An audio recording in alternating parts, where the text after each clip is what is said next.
guys, Leah Michelle, Resistance Chicks, February 27th, 2017. We want to bring you Ben Stein, because we just finished up a segment where he talks to CNN. Hashtag fake news. Yes, and it's actually fantastic. I love Ben Stein, so let's just hear it straight from the horse's mouth, because he's awesome. President Donald Trump announcing via Twitter that he is skipping the time-honored White House Correspondents' Dinner, an event that started all the way back in 1920. President Trump tweeting earlier, "I will not be attending the White House Correspondents Association dinner this year. Please wish everyone well and have a great evening." Maybe he's just going to be Mr. Trump busy. will be the first president to miss the dinner in more than 35 years. The last was President Reagan, who skipped in 1981 while he was recovering after being shot. Reagan still called in by phone, however. And I want to talk about what this means for an already contentious relationship between the press and the White House.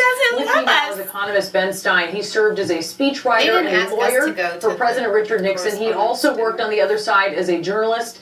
Ben, I suppose you're not particularly surprised by this development.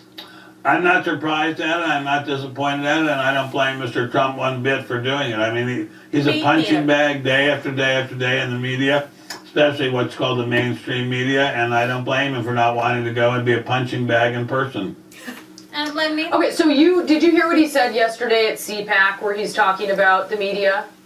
I saw some of it actually on CNN as you were excerpting it. Yes, I had that pleasure. So he said he said that he called the media the enemy of the people, which is what we heard him say before on Twitter. So he said that out loud.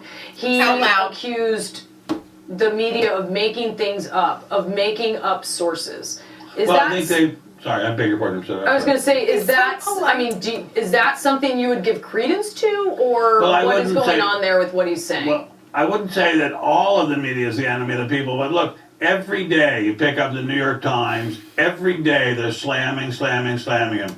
I'm a great fan of CNN. I watch it quite faithfully. Every day CNN is slamming him. Every day they're looking for a scandal. They're just turning the woods upside down looking for a scandal. They're hoping, I think, to do to him what they did to Nixon a long time ago, and they still haven't found any real scandals. And with all due respect, I don't blame him for being furious at them. And I think he's got a lot of company. I'm out there giving speeches all around the country all the time.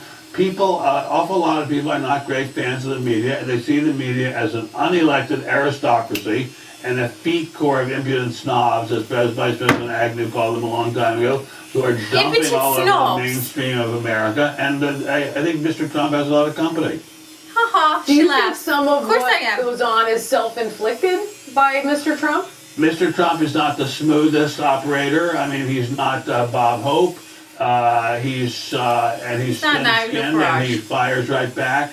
I agree. There's no doubt some of it is self-inflicted.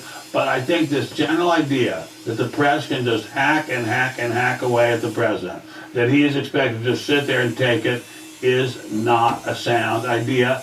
And I've noticed day after day, week after week, everything's negative. Not one positive response. Here's a guy who picked a person generally among the legal profession, and I am a lawyer as well known. Awful lot of lawyers. Very well respected guy as the Supreme Court Justice, we hope, and hardly any positive coverage of that. He is doing what his constituents ask him to do. May I counter that, Ben? Because please, of course, that's why you're when there. Gorsuch went up and spoke to a Democratic senator, we covered in depth the fact that Gorsuch had said something that actually endeared him to Democrats, and that actually a lot of establishment Republicans appreciated, and it actually, many people thought, tempered Gorsuch, or at least revealed him as they felt to be a moderate that they think he is.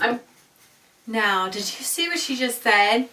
We covered something positive because Gorsuch went up to a Democrat. And we think that he's more of a moderate. We, CNN, the progressives. So we're going to kind of put that in our little good. That was one good thing. What she pretty much just said is, if you're going to be like a Democrat, then we're going to. If you're going to be more like the Democrats, then okay, then we're going to say that you're doing a good job. This blows it out of the water that they are unbiased. And she does it with a straight face. I mean, how are we covering this in a negative way?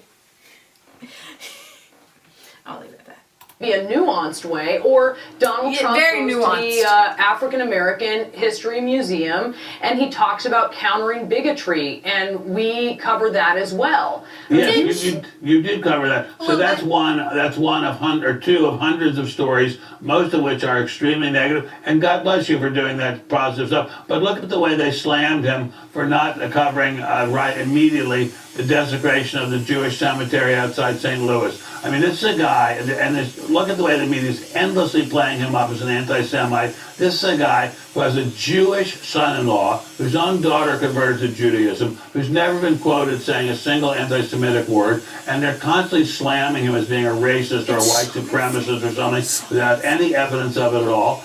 I think, with the greatest respect, and I appreciate your pointing out things where I was mistaken, but with the greatest respect, this is a guy that they're just smearing all the time.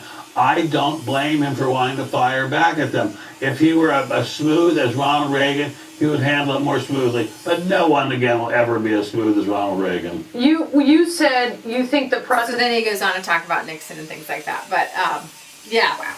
Well said, Ben Steiny. Wow! So thank you for pointing that out, and thank you again, CNN, for showing your true colors, that you really are reptilian in human skin. Yeah, pretty much. Okay, guys, this is Leah Michelle signing off for Resistance Chicks, where it's not a conspiracy theory. If it's the truth. Don't forget to like, comment, and subscribe to Mass Faith 3 and Resistance Chicks. Ring that bell for notifications so you get an email every time we put out a new video, and find us on Facebook. This wraps it up for the evening of February 27th, 2017. I think we'll probably start with this one first. Okay, sorry. This starts the evening. Yay! Welcome! And we'll see you back in a little bit then.